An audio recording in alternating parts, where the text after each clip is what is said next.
Good afternoon, and thank you for coming out. I'm Professor Marcus Thomas, Chair of Music and Performing Arts Management at the Hartt School of Music, Dance, and Theater. It's my pleasure to welcome you out to Hartt 100, Beyond the Performance, Diversity in Arts and Action Festival.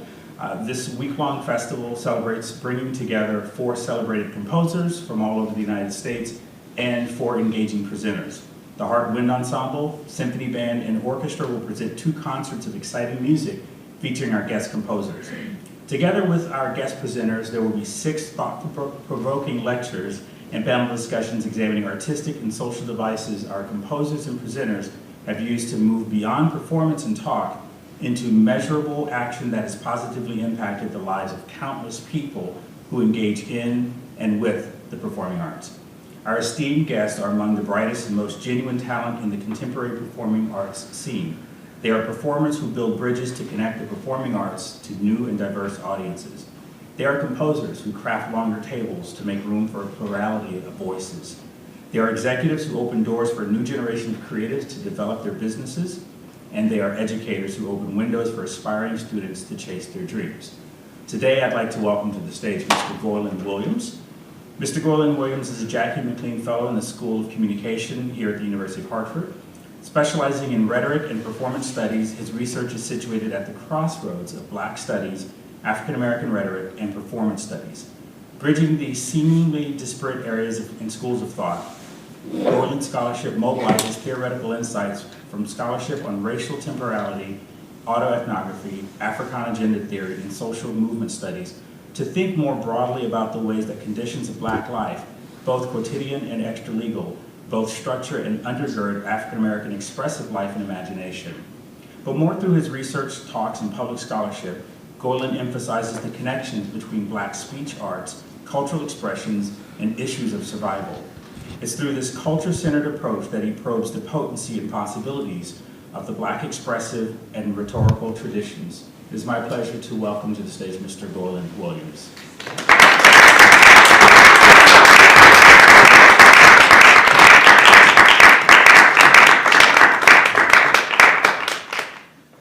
Thank you, Dr. Thomas, for the very generous introduction. I thought for a moment that you were talking about somebody else, not myself, but glad once again to be invited by the Hartt School to deliver what I hope will be a provoking or at least an interesting lecture to help stimulate your minds and hearts, and to hopefully have a fruitful discussion about not only about Black music, which is always a personal joy of mine as a Southerner who grew up in the heart of the Black Southern church.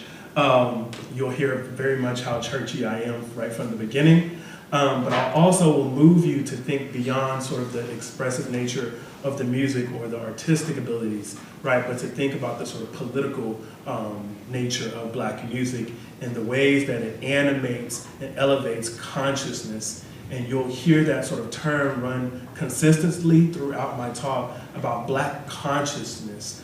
And so my talk today, how can you be an artist and not reflect the times? Theorizing Black music and performance will derive specifically from Anina Simone's, so you'll hear that very soon, Anina Simone interview in which she uses that as part of her response. I'm not very much a presentation guy, PowerPoint guy, so you won't see PowerPoints, but you will hear a bunch of YouTube clips, and we'll start right off with some music. So if you will indulge me for a few minutes in listening to one of the old classic gospel songs, or sorrow songs is what they call, Swing Low, Sweet Chariot. And this is about 3 minutes, and we'll get through that, and then we'll begin the lecture part of it. And as people are still walking in, I'll begin to play. Sweet chariot, coming for to carry me home.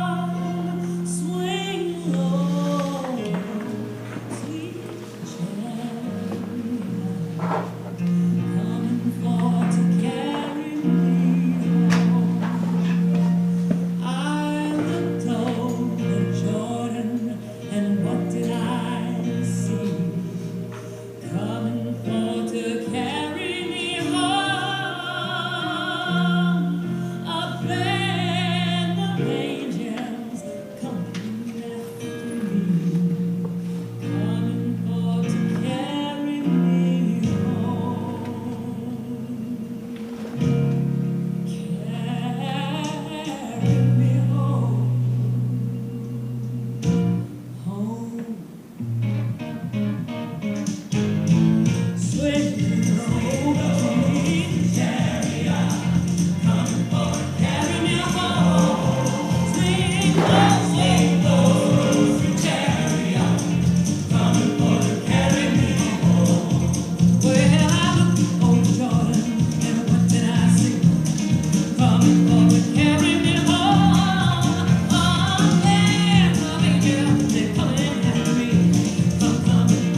right, swing low, sweet chariot, coming for to carry me home.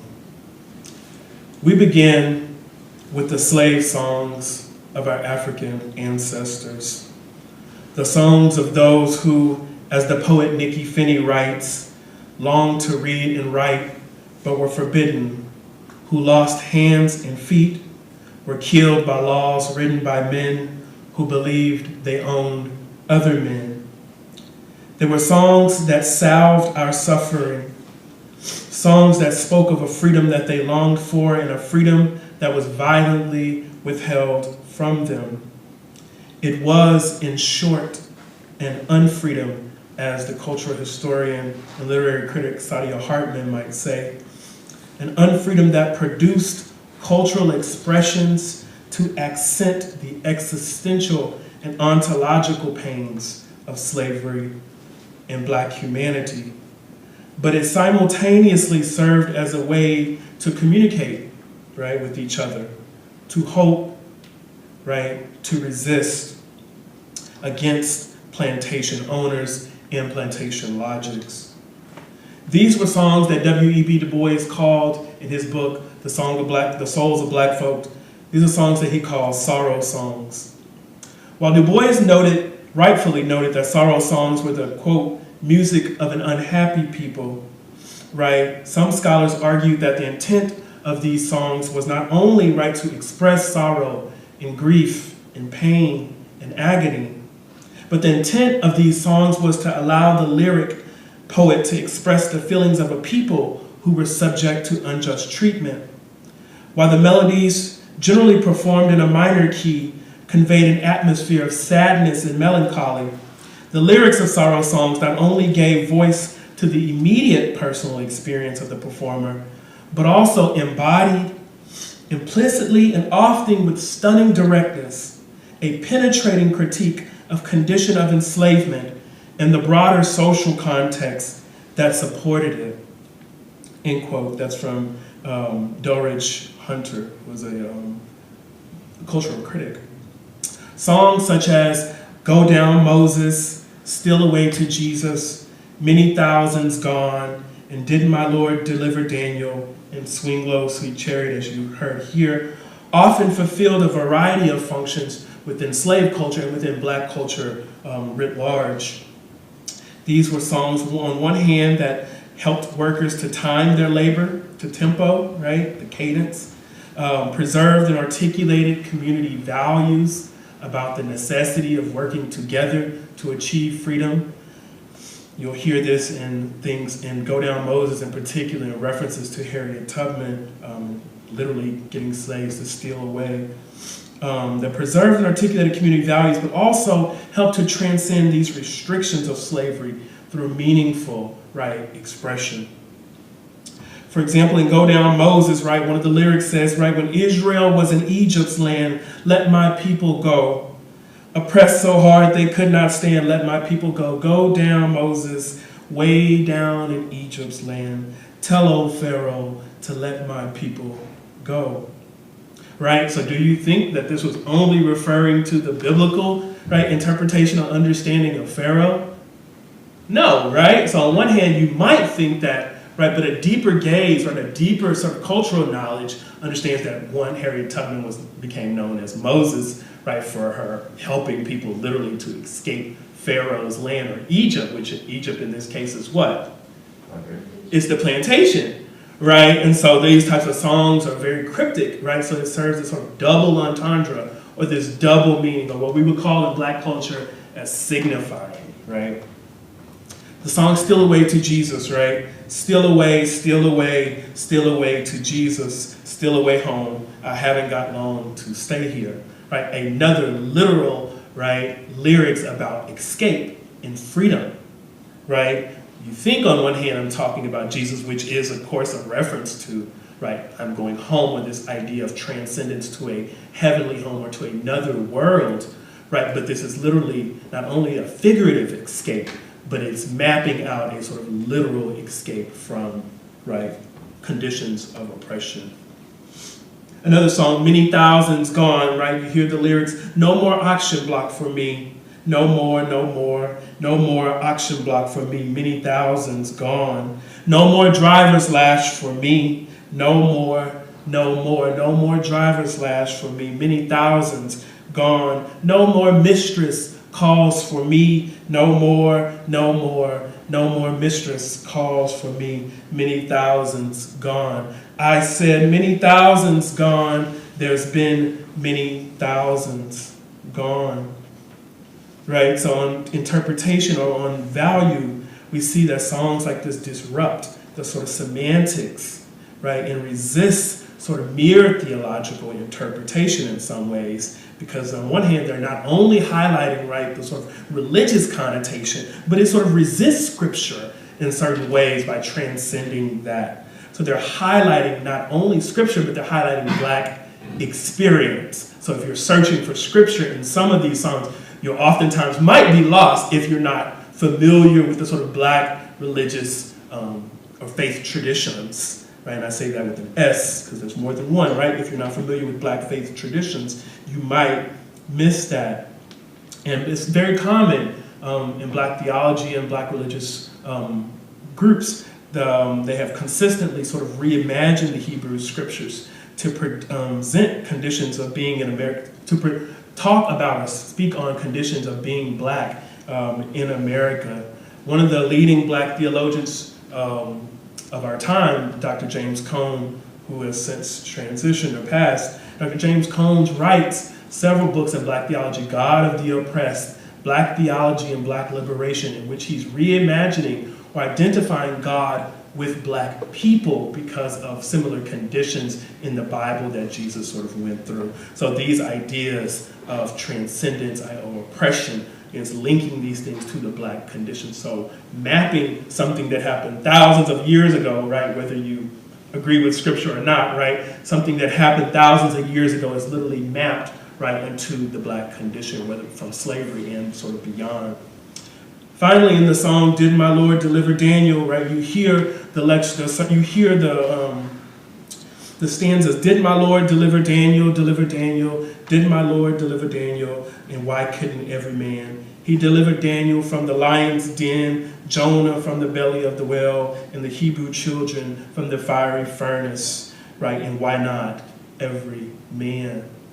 Right, so again, you hear the last refrain of the last question, this question, right, if it applies to Daniel, right, in the scriptures, right, if God, right, delivered Daniel from all these impossible conditions, right, literally from death, why couldn't he do that for me, right? You hear similar things, right, in Reconstruction, right? You hear Elizabeth Freeman or Ma Bet, right, in Massachusetts, appealing to this Constitution, right, literally using the similar words that were being used that were being used to appeal for citizenship against tyranny from the British, right? She was adopting some of this language and saying, well, if it applies to you, right, if you're being oppressed by the British, why doesn't this apply to me? And I'm experiencing, right, similar conditions. You hear this throughout the Black tradition. You hear figures like Fannie Lou Hamer, right? You hear Ida B. Wells Barnett. You hear Frederick Douglass, right? What to the slave is the 4th of July?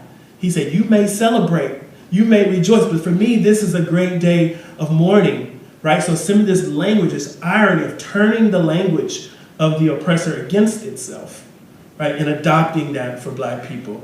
So that's something that is very present in Black music.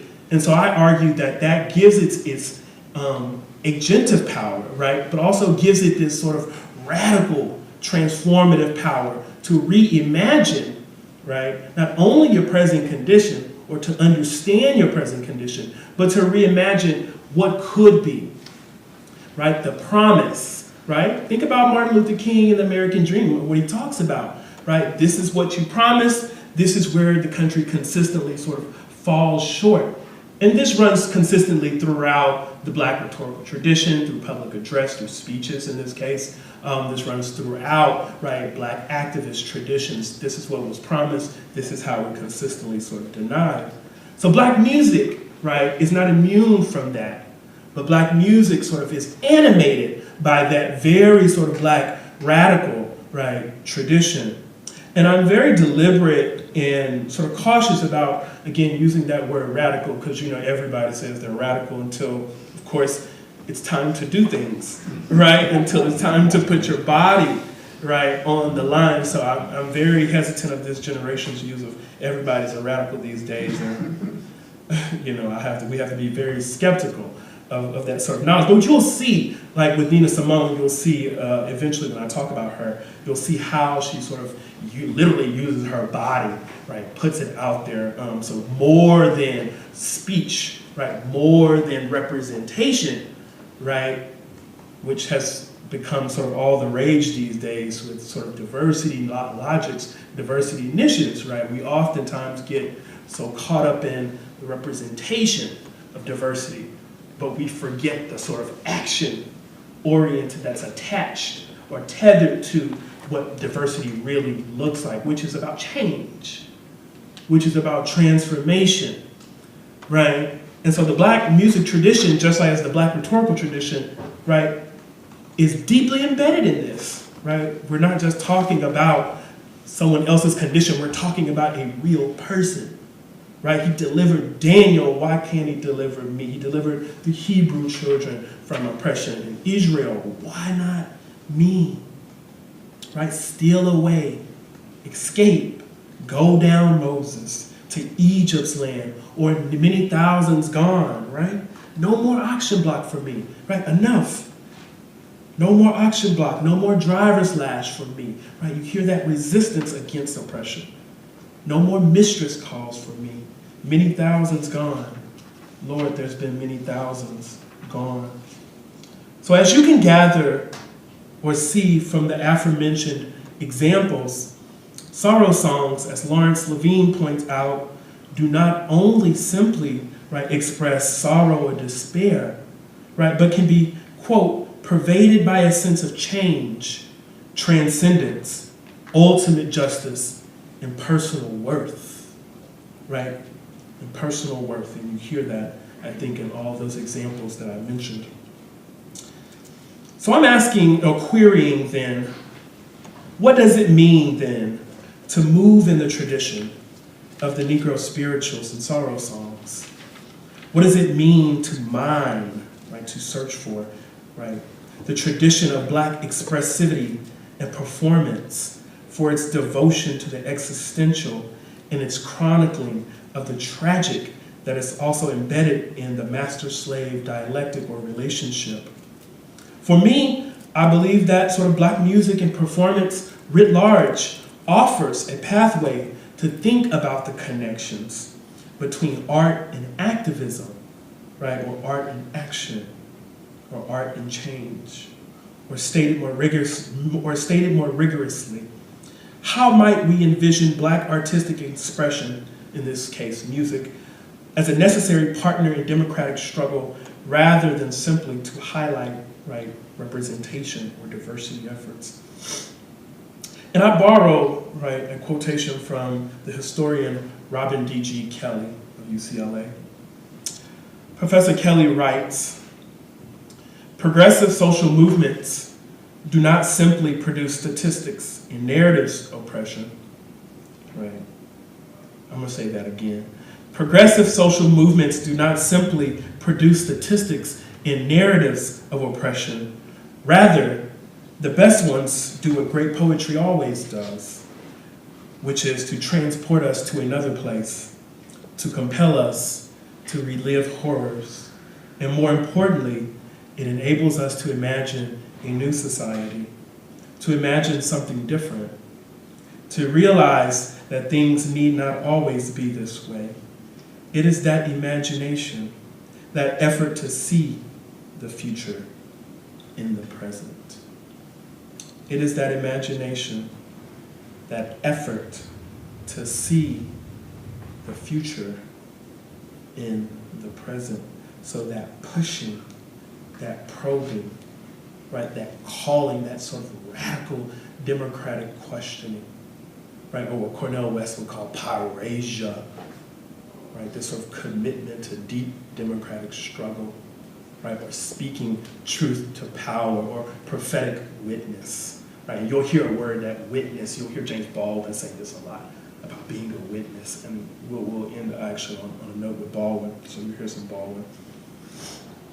So for me then, right, and I think this is sort of the crux of my argument, is Black music and performance has consistently probed into the tormented state of the world as a way to both imagine a new world and to mold a world that was possible, that is possible, to live and survive in. But more, Black performance has, quote, derived its own style and sensibilities that undergirds its production. And Black performance answers pressing aesthetic concerns of the communities that engage it. We can conclude then that Black expressive performance springs from the need to communicate beyond the limited events of the word alone, right?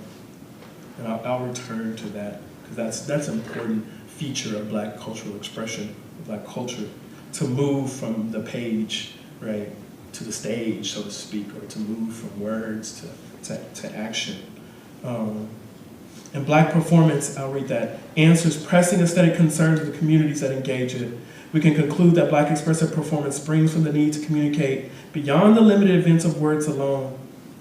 It is, as Thomas DeFrance and Anita Gonzalez, who are two performance theorists, they write that Negro expression is an act of confirmation that is aesthetically motivated and foundational to understanding the community that practices it. Right? So this concern, right, of moving beyond, right, what is said, what is written, right, to embodiment, right, to action, to change, to transformation, right? And you see this consistently throughout, right? You hear in the Black gospel, right? And I'm sorry if you're not religious, but that's my upbringing, so it informs a lot of my work and my understandings, right? You hear in Black gospel circles all the time that I don't want a religion that I can't feel sometimes. I don't want a religion that I can't feel sometimes, right? So feeling is connected, right, to change and transformation, right? I can't be changed. I can't be transformed and transmogrified. I can't grow if I don't feel the pains of the people. Who are the people? The most vulnerable, right? The marginalized, the oppressed, those who are out of the margin, who are out of the light, right? Those who are forgotten, those who are disposed, right? I don't want a religion I can't feel, right? I don't want a politics, right? Reimagine as this. I don't want a politics that I can't feel. So it's not just about, right, the head, right, ideas, the world of ideas, right? And I think we often get caught up in the world of ideas sometimes in the arts and the humanities. And it's a beautiful thing, right? We get caught up in the world of ideas, but we have to move, right, from the head to the heart, right? The body, right? The body is where change begins to happen, where you can enact change, to literally put yourself out there, to expose yourself, right? Because exposure also, I think of exposure, right, of putting yourself out there as a portal, right, to community, to building networks, to helping others, right, who might not have that same sort of power. So Negro expression, or Black expression, as DeFrance and Gonzalez argues, is aesthetically motivated, but it's foundational to understanding this community that practices it. And so this leads me then to understand, or to move from simply, right, talking about the sort of aesthetics, right, of Black music to the sort of activists, right, the grassroots efforts, right, of Black music and the ways that it's been used or mobilized, right, for social change. And one of the people that comes up for me, of course, is no other than Nina Simone, who wrote songs like Mississippi, right, Goddamn, right, Cinnamon, right, who wrote about the children in Birmingham after they were blown up. The 4 little girls, Nina Simone wrote Mississippi, Goddamn. So when Nina Simone heard about the 1963 church bombing in Birmingham, Alabama, she was listening to the radio at home. Filled with so much rage and anger, she went to her garage and she tried to make a gun. As she later explains in her book, I Put a Spell on You, I had it in my mind, quote, to go out and kill someone. I didn't know who, but someone I could identify as being in the way of my people getting justice for the first time in 300 years. Her husband, Andy, who was standing beside her at the time, said, Nina, you don't know anything about killing. The only thing you've got is music. She put down her tools, went to her piano, and she wrote Mississippi Goddamn that same day. In the words of the poet Saeed Jones, music was her gun. And because she knew that fighting back would require more than her music, more than her words, Nina Simone lent her whole self to the civil rights movement. From political rallies to protest songs, her intense rage was anchored in and ensconced or surrounded, right, by this tradition of truth-telling that knew no boundaries, that knew no bounds, right? The poet Kalama Yasalam observed that she had eyes that done seen and that done survived slavery. And they were eyes that would not allow her to turn away from the patriarchal white supremacy that ruled the day. To be told that all you've got is music was not a slap to Nina Simone's face or a sharp, spirit-stabbing truth, but an invitation to join a larger struggle. She knew that artists have community functions, right? That far too many have shirked, far too many people, and not just artists, have shirked this sort of political responsibility, right? This consciousness. More importantly, she knew that fighting back, right, was not an option, but it was an imperative. And before we move on, I want to briefly kind of capture some Nina Simone's fire in two separate clips, but I'll show this one first. Duty, as far as I'm concerned, is to reflect the times. I think that is true of painters, sculptors, poets, musicians. As far as I'm concerned, it's their choice.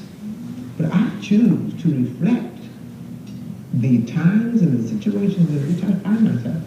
That to me is my duty.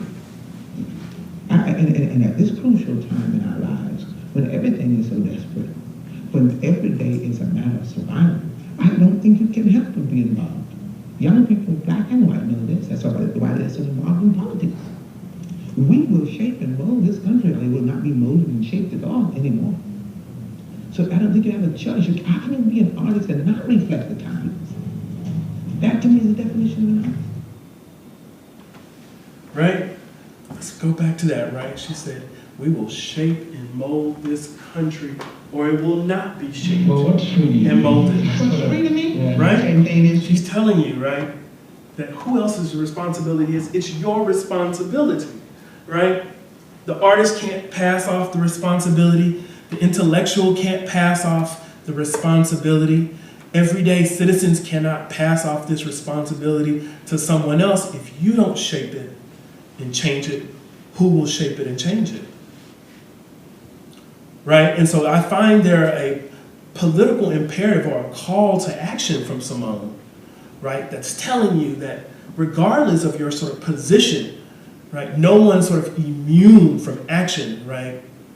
No one cannot do anything. There's always a sort of responsibility. There's effort there. There's commitment. There's struggle.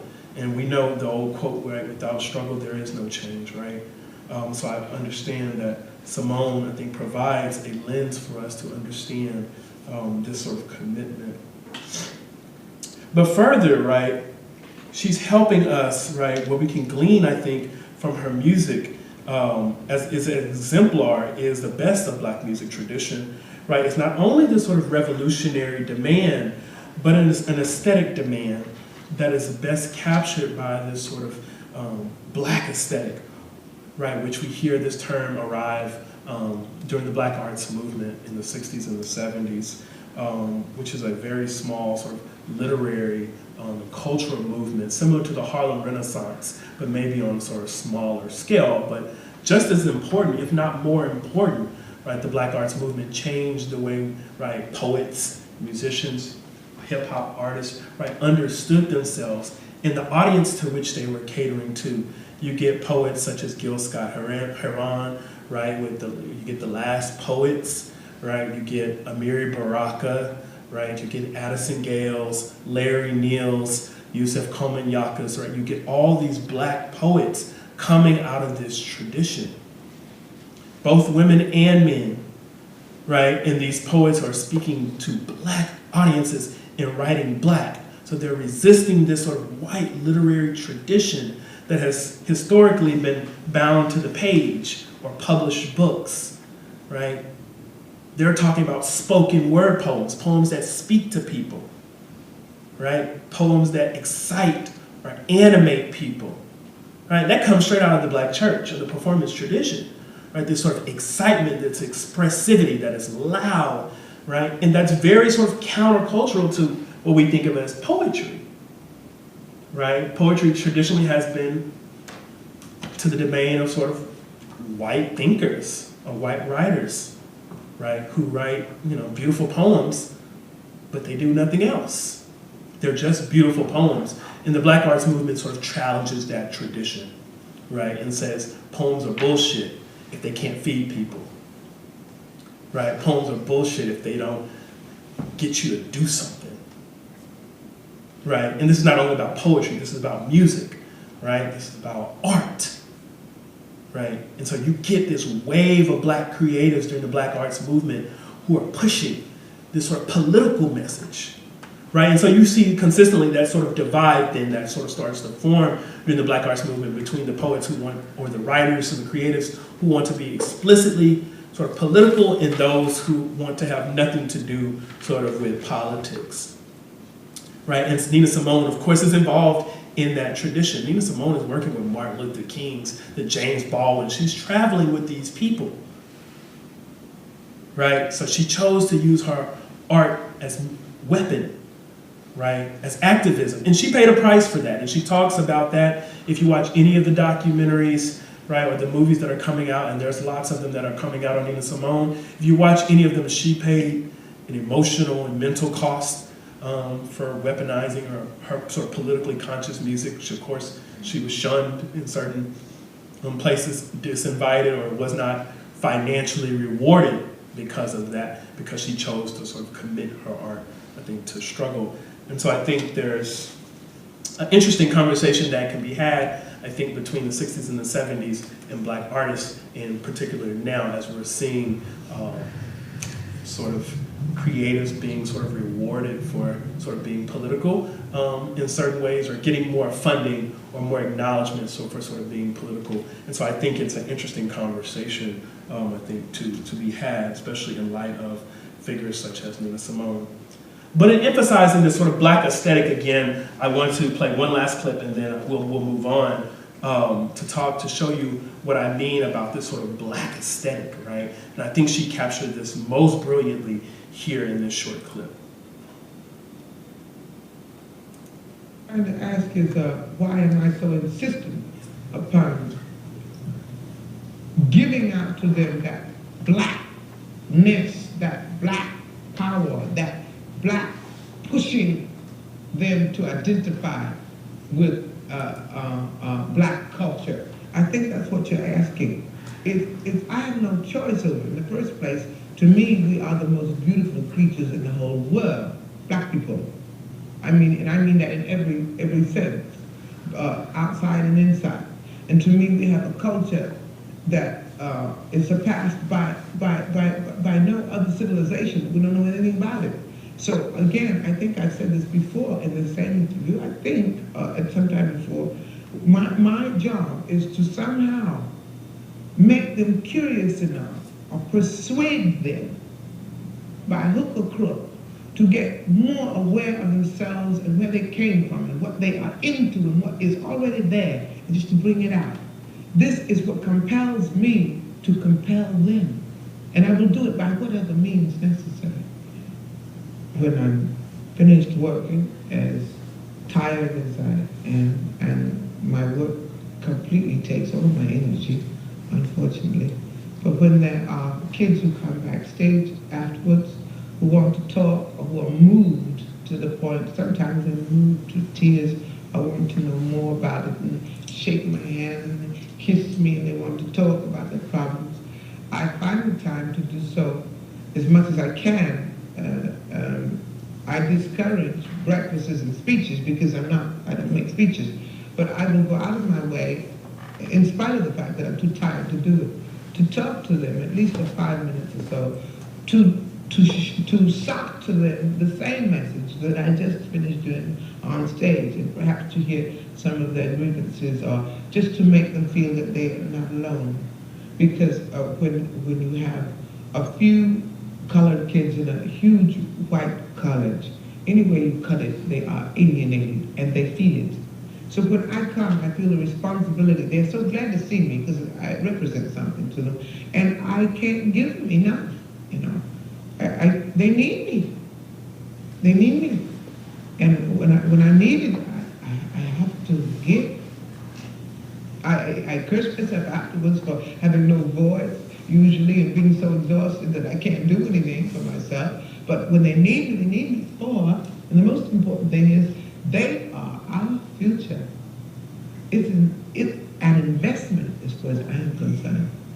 When I invest time in young people from colleges, I know that I'm going to get that bread back. You know, bread cast upon the water comes back. Because when I see them doing their thing one day and I'm too old to do anything but sit and look at them, I'm going to say, well, I was part of that. I never intended my children to look at me and be ashamed and say, Mama, why didn't you do something? I will have done mine. And so every time I talk to them, it's an investment to me. Right, so notice this language, right? She says investment. Right, I'm going to do my part, right? I don't ever want someone to say that I didn't lend my efforts to a cause that is bigger than my music, right? Notice how she emphasizes the very conscious choices that she's committing to, right? The resources and the time that she's committing to Black students, or to students marginalized in spaces that normally don't have access to her, right? Or to art, or to entertainment. Notice how much she talks about her sort of responsibility there, right? And so I think that captures in certain ways this sort of Black aesthetic. And speaking to that point, there's a book called The Black Aesthetic by Addison Gale, which comes out in 1971. And Gale argues in that Black artists should work exclusively, and I'm thinking again on how Simone sort of fits within that tradition and transcends it. Black artists should work exclusively on uplifting their identity while refusing to appease white folks. The Black aesthetic works then as a corrective, where Black people are not supposed to want to desire the ranks, right, of a Norman Mailer, right, or William Stryer. Black people are encouraged by Black artists that take their own Black identity to reshape and redefine themselves for themselves, by themselves, via art as their medium. Hoyt Fuller, who is also a Black arts writer, defines the Black aesthetics in terms of the cultural experiences and tendencies expressed in artists' work, while others of the Black aesthetic, another meaning of the Black aesthetic comes from Ron Karenga, who argues for three main characteristics to understanding the Black aesthetic and Black art itself, which is to be functional, collective, and committing. Functional, right? It should serve a purpose beyond itself, right? It should be collective, right? With others, doing things with others, and committing, right? A sort of political consciousness, committing to a cause. Karenga says that Black art must expose the enemy, praise the people, and support the revolution. The notion art for art's sake is killed in that process, binding the Black aesthetic to the revolutionary struggle, a struggle that is the reasoning behind reclaiming Black art in order to return to African culture and African-centered epistemology and a tradition for Black people. Under Karenga's definition, right, or Gale's, right, or Fuller's definition, right, the Black aesthetic, art doesn't just fight for the Black, art that doesn't fight for the Black revolution isn't concerned as art at all, It needs the vital context of social issues to earn, right, to get its sort of artistic value, right? So if we use these examples, right, as a useful model, right, I'm not saying as the only model, but if we use these examples as a useful model for understanding the sort of constitutive, right, or the connective, right, nature of art and politics, I think then we have language, right? We have examples or exemplars of understanding how freedom, right, how struggles, right, against tyranny, against white supremacy, right, against all the sort of negative language that we're seeing come out of throughout the country. I think we have language to understand our place, right, in our society, but also for understanding how we can use what we have, right, in where we are, right, to push for change. Notice, again, in her interviews, right, or in her song lyrics, if you haven't spent time with Nina Simone, literally YouTube is full of treasure troves of anything she says is almost gold. Notice in her interviews and songs and her live recordings how adamant she is, right, about producing Black music or of doing things her way. And she's about being intentionally Black, right, and she's about about music, right, or art that is committed to something bigger, right? So if we go back, right, and move through some of the previous examples, we go to the Black gospel tradition, right, from the songs that I mentioned, from Swing Low, Swing Chariot, to Go Down, Moses, right, to Did My Lord Deliver Daniel, right? We see this nature, right, of Black music on one hand that is expressive and aesthetically pleasing, of course, right, but also has this sort of charge to it, right, that's calling out the country, the nation, the leadership, right, to live up to these sort of professed ideals that move beyond entertainment, right, to embodiment, right, from entertainment, right, to embodiment, or to pirasia, to deep democratic struggle, right? I think then, right, to understand the artist's role then is a useful tool. And I'll end with, of course, one of my favorite writers, James Baldwin. And James Baldwin has a famous speech called The Artist's Struggle for Integrity. And I'll read a few passages from Baldwin, and then I think that'll be a good place to end and have a conversation. He says, and this is towards the end of the speech, so of course I would encourage you to read it on your own because I can't read it all here, but if I could, I would. He says, and this is where the whole question in my own private personal case of being an American artist, of being not yet 65 years old, and of being an American Negro artist in 1963 in this most popular of countries begins to be a very frightening assignment. One is dealing all the time with the most inarticulate people that I, in any case, have encountered, and I don't hesitate to say the most inarticulate group of people we're ever likely to encounter. I or anybody else for a very long time, at least in this century. Inarticulate and illiterate, and they're very particular and difficult to describe away. Unlettered in the language may sound a little florid, but there's no other way that I can think of to say it. Totally unlettered in the language of the heart. Totally distrustful of whatever cannot be touched. Panic-stricken at the very first hint of pain. And people determined to believe that they can make suffering obsolete. Who don't understand yet a very physiological fact, that the pain which signals a toothache is a pain which saves your life. This is very frightening. It frightens me half to death. And I'm not talking now merely about race, and I'm certainly not talking merely about Southerners. I'm talking about 2/3 of my public and technical allies, people who believe that segregation is wrong, people who march on picket lines who have overlooked something else and are still under the illusion, I think, that what they've overlooked has something to do with social questions. And in my particular case anyway, that is something to do with Negroes. I would like to live long enough, don't misunderstand me, but I would like to live long enough to see the word, or the use to which it's put, struck from the American vocabulary. In effect, there is no Negro problem. The problem is that one is still in kindergarten, in emotional kindergarten, And the Negro in this country operates as some kind of weird kind of gorilla who's suddenly in breaking up all the blackboards. I'm tired, not only of being told to wait, but of people saying, what should I do? They mean, what should I do about the Negro problem? What should I do for you? There is nothing you can do for me. There is nothing you can do for Negroes. It must be done for you. One is not attempting to save 22 million people. One is attempting to save an entire country, and that means an entire civilization.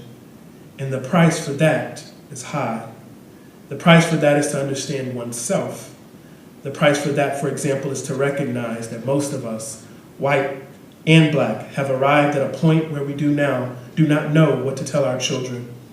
Most of us have arrived at a point where we still believe and insist and act on the principle, which is no longer valid, that this is such an optimum, that our choice is the lesser of two evils, and that is no longer true. The time has come, it seems to me, and this is the last paragraph, to recognize that the framework in which we operate weighs on us too heavily to be born, and it is about to kill us. It is time to ask very hard questions and to take very rude positions. And no matter at what price, it is time, for example, for one to recognize that the major effort of our country until today, and I am talking about Washington and all the way down to whoever heads the Women's Christian Temperance Union, is not to change a situation, but to seem to have done it. It is spectacular, for example, to have been forced ultimately to bring in the entire, whatever it was, militia. And then I'll end with the sort of last sentence. It is easy to admire that sit-in students in the South, and nothing is more delightful than to talk to Martin Luther King Jr., whom I very much admire. But it's too easy to admire a Christian minister, especially if you take no responsibility for what's happening to him or to those people that he tries to represent. It is hard to begin to understand that the drift in American life towards chaos is masked by all those smiling faces and all those do-good efforts. Thank you so much for your time.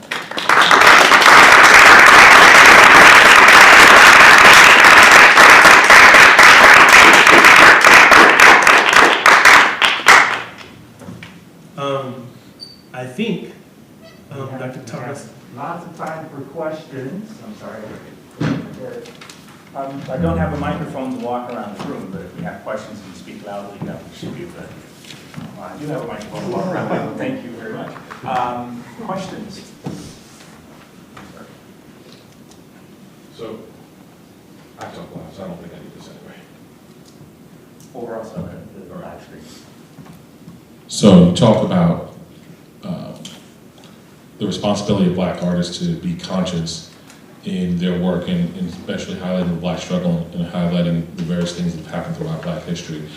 How do you reconcile that, especially when you talk about pop music and modern day hip hop, with the demands of the music industry, especially when in specific aspects of the music industry, some of these artists don't have creative control over what they can and cannot talk about? Well, I think yes and sure, yes and no. I think that is, of course, a difficult question, but I think Black artists and Black musicians particularly of music being political, I don't think that's such a new concept, right? We see that consistently. We see Tupac's, we see the Biggies, we see the Jay-Z's, we see the Kendrick Lamar's, right? So I think you have multiple models of Black artists, right, of speaking truth to power, so to speak, to use an overworn phrase, right? Or of explaining or talking about the true conditions of living while Black in certain cases. And of course, that I think is a risky sort of proposition, or a dicey proposition, if you will, of what it means to tell the truth. But I think that Black hip hop heads and Black musicians have consistently sort of done that. So I don't know necessarily if it's a trade-off that you have to trade one for the other, but I understand the sort of risks that are always sort of associated with that. But I think, again, you have to decide what's your motive, and are you just creating music for music's sake, which is why I'm such an old head. Like, I'm a blues person, I'm a jazz person, I'm gospel. I don't listen to new music because it does nothing for me. It doesn't move me to do anything, but that's me. And so that's my personal preference, but I think you have to decide what motivates you or what drives you. A good question.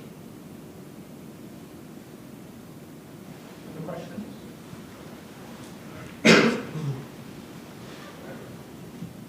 Yeah, thanks. So I know, especially recently, I've seen a number of times where more radical recent artists will have their music or their message appropriated by the oppressor in some way. I'm wondering if you could talk a little bit about how to respond to that appropriation and kind of like, if there are examples of artists who have had that experience and then reclaimed it again, and what that looks like. I don't know about specifics, but I think that question of reclamation and appropriation, I think, is a dicey sort of question, particularly as we consider who most artists, black artists in particular, have to sort of cater to bring in money, right, to pay the bills, so to speak. So I do think that sort of compromise does lend itself to white youth, right, appropriating black music and doing what they want with it. But again, that's nothing new. We saw that with Nina Simone, we saw that with Billie Holiday. You see that with black jazz artists as early as the 20s and 30s. They were not playing to black audiences, right? For the most part, they were playing to his predominantly sort of white or middle class audiences who had access to those venues, who had money, who had the sort of the wherewithal or sort of just a status, right, to sort of frequent those sort of spaces. So I think that's, again, a difficult or a dicey question. Again, that always sort of is tricky where that interest is of who do you cater to or who can sort of adopt particular music. I think you see that continuing throughout the music tradition writ large, is that white artists continually steal from or borrow from or improvise or riff off of black artists. And I don't think there's any stopping of that, especially if you consider capitalism and how markets work and how they're driven by. But I do think that doesn't, to me, that doesn't cheapen necessarily black music, because I think if you're the artist or you know who you're writing to, I think you know who your audience is, or you know what your song is about, and where you're starting from, right? So I think the question for me is about where you're starting from, like which are you starting from with black people and then moving out. If other people happen to sort of get wind of that, fine. But if you're like, for example, with Nina Simone, clearly she had a lot of white audience members, but right, she was starting first with black people, right? I think similarly of like Toni Morrison, right? They asked Toni Morrison, when are you gonna, write to white people? When are you gonna write to these white audiences? That's who buy your books. And she says, you would never ask William Faulkner, when is he going to write to black people? Right, you would never ask Dostoevsky when he's going to quit writing to Russians. You see what I mean? Right, so that sort of interesting logic never gets applied to white artists. And so I think that's a very interesting question, or a tricky question, because I think who gets the gall, the brunt of that is typically always sort of black musicians or black artists or black people. And I don't think the responsibility is on black people to account for white appropriation. But I think it's a very real thing to consider. And thank you, I think, for that question.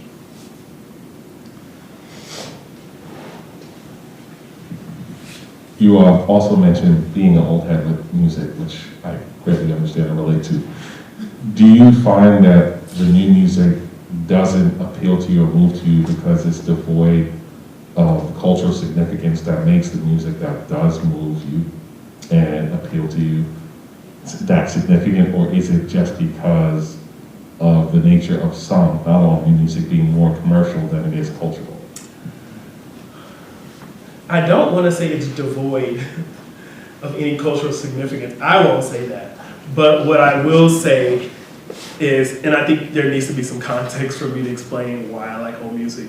So I grew up in the South. I grew up in Texas, and I grew up with my grandmother, right? And my grandmother, of course, listened to, the blues. right? She was listening to Bobby Blue Bland, Bobby Womack. She was listening to Marvin Gaye, right? Rosetta Tharpe. Right? She wasn't listening to rap like that, or we were listening to church music, and we were always in church, or I was always in church for that matter.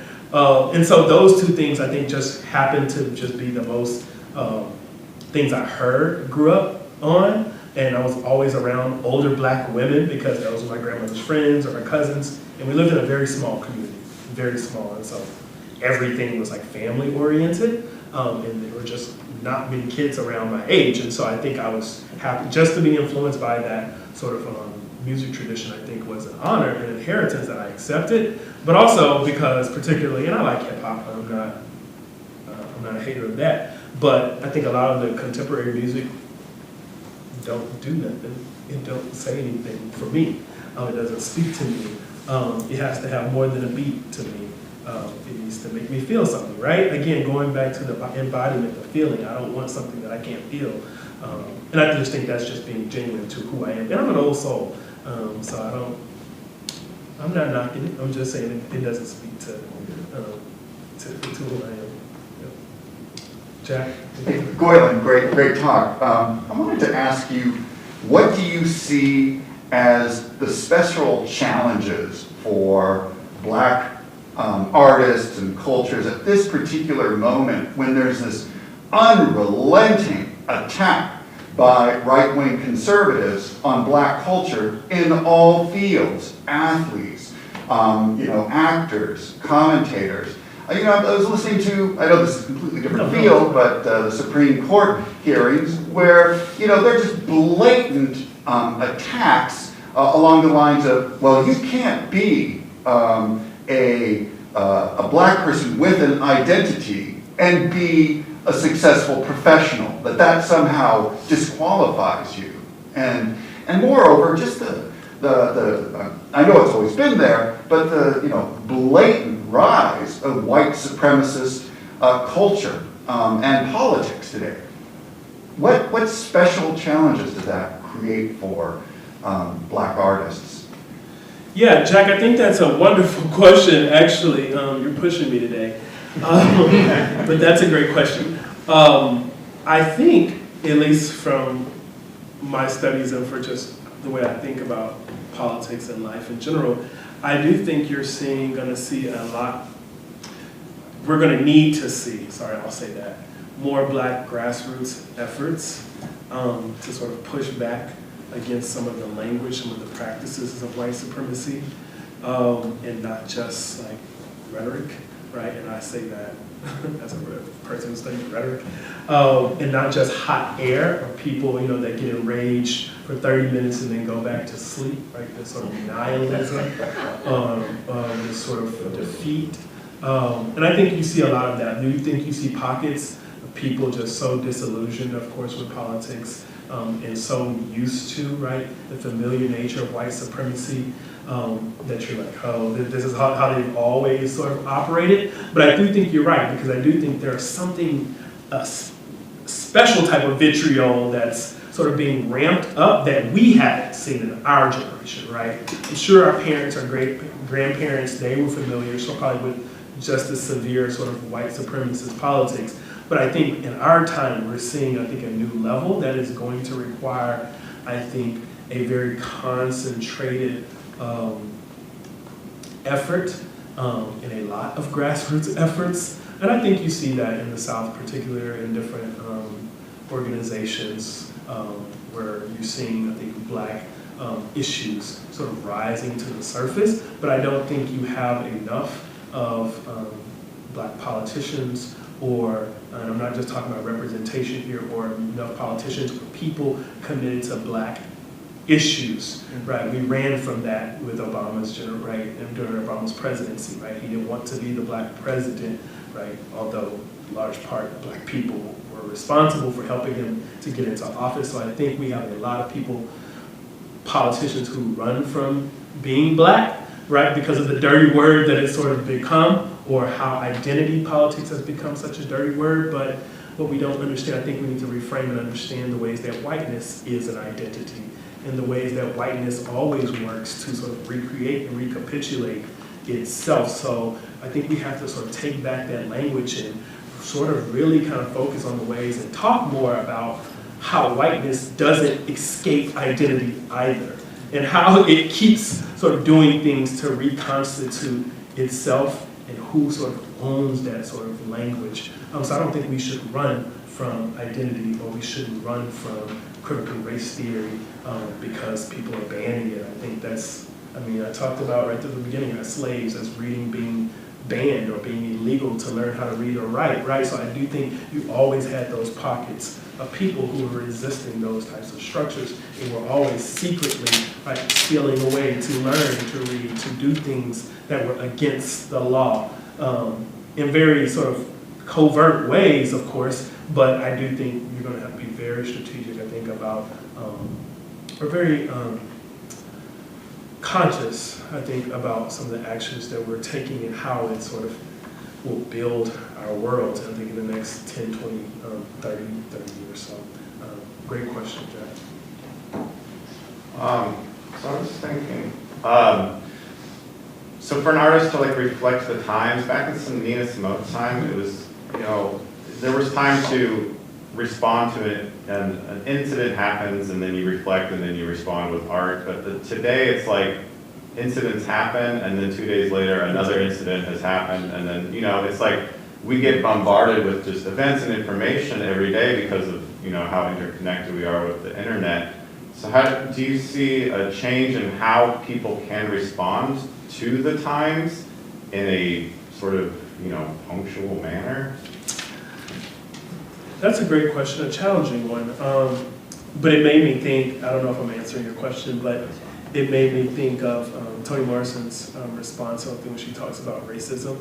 And she says the function, the very real function of racism is distraction, right? It keeps you from doing your job, right? Somebody says your head is too big, and so then you have to come up with an argument of why it's not. Someone says you're not a human, so you have to keep coming up with different responses to fight against that. And so I feel that your question is sort of in line with her sort of response. But I do think at the core of us, I think you have to be honest to yourself, right? You have to be honest to what do you value, what issues I think most animates you, or that makes you boil at the seams, right? I think that you have to be true and not just follow every fire, because there's always a fire, there's always a house burning.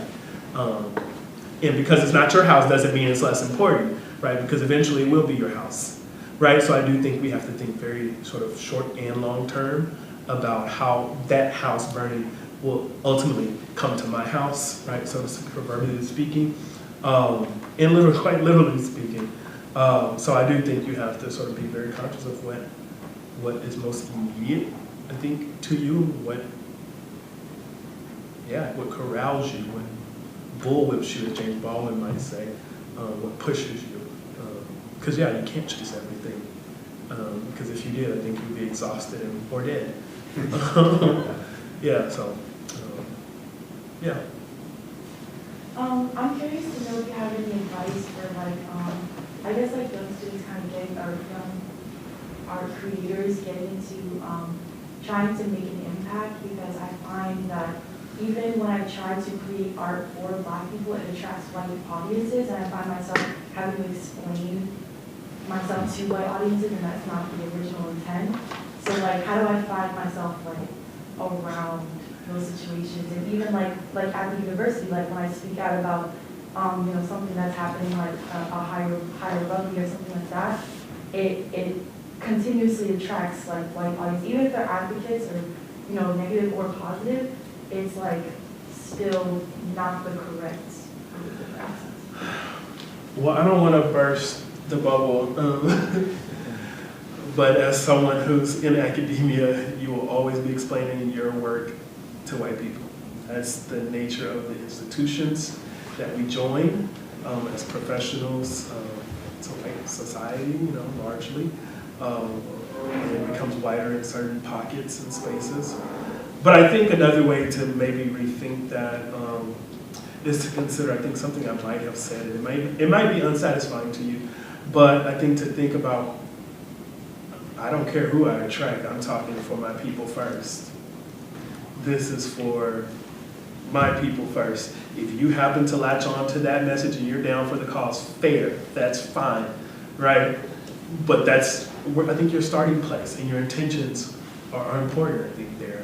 Because if you're driven by this representation politic, I think if you're driven solely by that, I think that cheapens what your work is about, right? Because you'll be chasing, right, people with black faces who don't necessarily align with your politics either, right? Because they look like you, right? And you see that consistently throughout black history and black political leadership, that everything with the black face don't mean it's committed to the same struggle that you're committed to. There's Clarence Thomases everywhere. You see what I mean, right? There's Alan Keyes everywhere. So I think you have to be very clear sometimes that we get so caught up, right? And this is not just black people, right? I think this is a sort of universal issue that a lot of times we get caught up in people looking like us who could be potential, and I don't like the word allies, but potential allies or co-conspirators, as one of my friends like to say, in the struggle that sometimes you might push away people who are actually committed to that life, who are actually about that action. So I think it's a complicated one because it stings a little. I get you. It stings a little when you want a certain support and it doesn't always come out the way that you want it. And you have to rock with some of the people that are rocking with you or that are supporting what you're about, your message. So it might be unsatisfying again, like I told you at the beginning, but I think that's what I've learned, at least in my young career, is that sometimes the people that are for you don't look like you at all, and that's okay. You gotta go with that.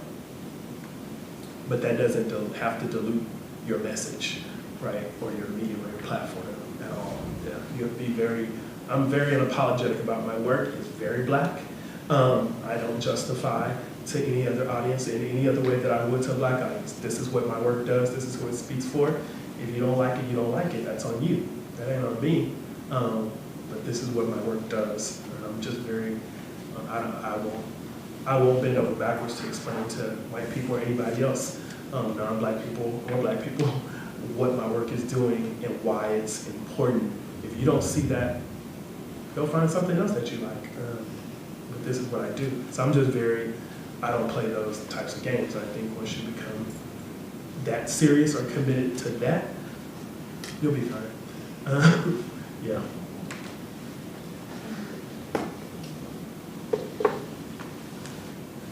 Any other questions? Brandon, Serafino. Do you see any modern artists as carrying on the tradition that Nina Simone had, or gospel music, and if they don't have the notoriety that you wish they did, is there any artist you do admire that you wish was larger in the mainstream that it follows in that tradition, as a contemporary? I don't know, Brandon. And again, I have to say, this is not because there aren't any. I do know I don't keep up with a lot of, recently I've kept up with a lot of new artists, but there's a number of jazz/gospel artists that I'm really a fan of. I'm really a fan of Corey Henry. I'm very, and I don't necessarily think he does anything that Nina Simone does, Sure. but I just like his artistry and his musicianship. But of course I do think there's, these silos. I think the challenge, of doing that, capturing that or explaining that sometimes is because oftentimes those people that would maybe be a Nina Simone or potentially in the development don't have the sort of coverage or don't have that sort of network to sort of get highlighted on these sort of national stages. But I'm always moved, and it's always like Instagram stuff I'll see and I'm like, oh my God, this was amazing. And I'll just bookmark it. But I hadn't remembered anybody's name in particular. But I'm always saving stuff and thinking about those connections, so maybe one day it'll come back to me. But it's kind of escaping right now.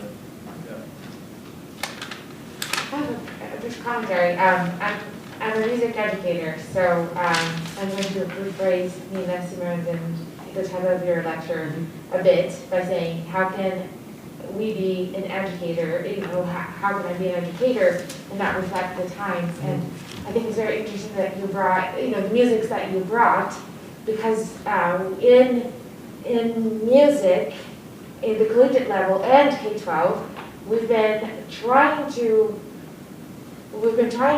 transform curriculum in a way, not to burn it down and build it all up. I mean, I would be in favor of rebuilding the whole thing, because right now we're very Eurocentric in a lot of the things that we do and a lot of the traditions. Why is it that we're separated in band, choir, orchestra? That has to do with whiteness 100%. But and at the same time, there is such a pushback. You know, there was a manifesto in 2015 that was put out by the College Music Society. That was a huge pushback. It was pretty racist. You know, and the fact that the music that you're trying to bring to the classroom is not the music that it's music that will disappear.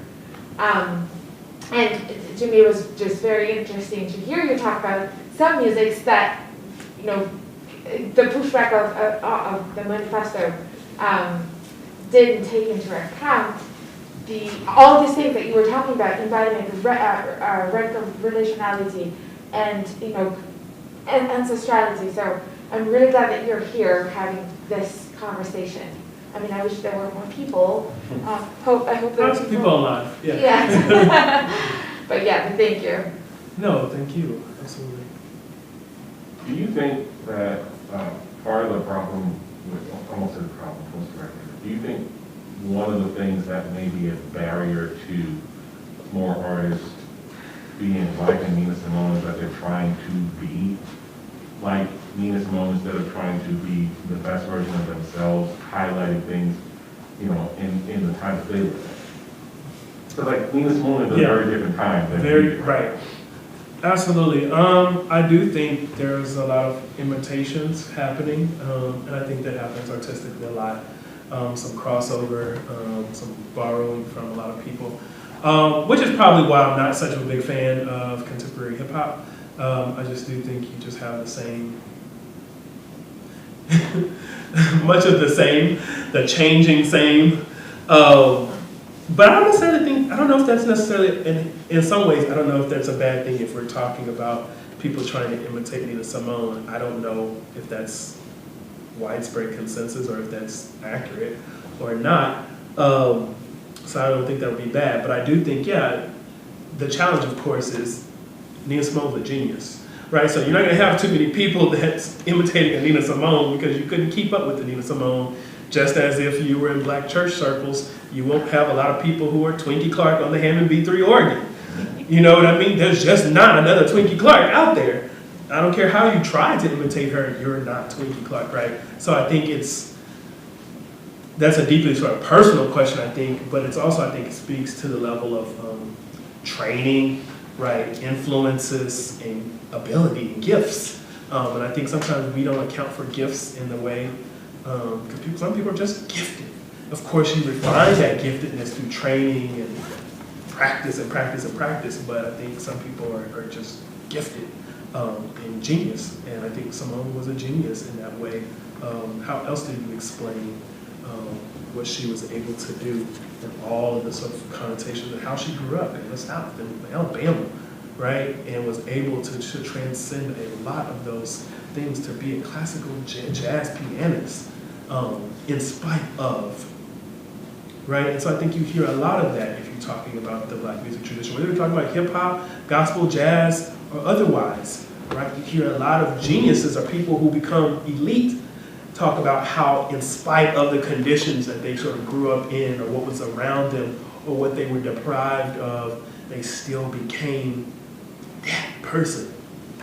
And we praise that, right? We praise that, but you don't see the people who don't rise to the top. You don't see that same sort of narrative happening around them. So I do think that's about access sometimes, or about getting a break, right? Literally of catching a break or meeting the right person or developing a certain network. And I think about my own life in certain ways. I think we can move this outside of music, of having certain opportunities, even though my family didn't have any money. But happening to fall in love with debate and meeting coaches who pushed me to other people, and they were white. They were white women. right? You see what I mean? Or how our older white men who sort of introduced me to people who could help me sort of catch a break. And I think a lot of times that's really the separation between people who make it and don't, is somebody catching a break or meeting the right person at the right time and saying, hey, have you heard Brandon's music? Have you heard this person's music? And you never know who's gonna like it. You know what I mean? So I do think that's I believe in timing. And sometimes it is simply that, or opportunity. So yeah, good question.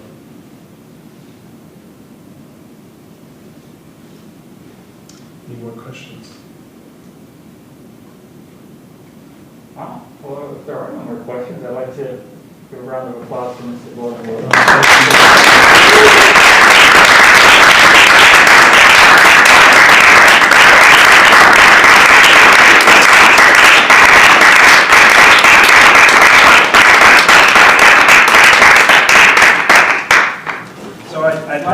I'd like to personally thank all of you for being here, and all of those of you that are also on the live stream. Thank you so much for coming out. Sadly, this presentation is over, but the good news is we have so much more that's also coming up this week. I noticed some of you may have come in and not been able to get a program. I implore you to do that, and if you're online, you can get the online program as well.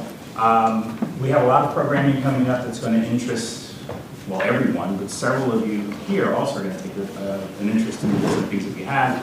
Tomorrow, well, no, let me start tonight. Tonight we will have our Composers Roundtable. We do have 4 visiting composers and also a visiting performer, Mr. Ryan Speedo Green, Valerie Coleman, Omar Thomas, Kevin Day, and Carlos Simon. We'll all be doing a roundtable tonight. It is in Lincoln Theater, it's in Lincoln Theater, which would be that way. Tonight at 5 o'clock, discussing their experiences being Black and being in traditional European spaces. Tomorrow afternoon, the same time, there will be a webinar instead of being live. Ms. Cleta Jones is going to be discussing intentional, equitable, and accessible practices in admission to conservatories. And so the questions that we have about expanding our mindset for curriculum will be very pertinent to that discussion. It'll be a webinar. The link is in the program, but also you can find it online. Tomorrow evening, Mr. Ryan Speedo Green is performing in the Wilde Auditorium at 7:30. On Friday afternoon, this time again in Lincoln Theater, our composers will be doing a discussion. This discussion is on agency, and it is discussing things, not just appropriation, but from the other perspective, what is it like to be Black operating in predominantly European space? Who gets to determine who gets to do that and under what conditions? I think it'll be of great interest to you. Friday evening, our wind ensemble will be performing the works of our 4 visiting composers, and Saturday we will conclude with the Hartt Orchestra performing works of the visiting composers as well. The live stream is up for, I think, everything, perhaps not Ryan Speedo, I'm not 100% sure on that one, but you can catch it on live stream, and if for some reason you missed that, they're getting archived. If you go to YouTube and search Hartt 2, which is H-A-R-T-T 2, you'll be able to see each one of these presentations within a day or so as well. Again, I really thank all of you for being here, and I look forward to seeing you at all the other events this week.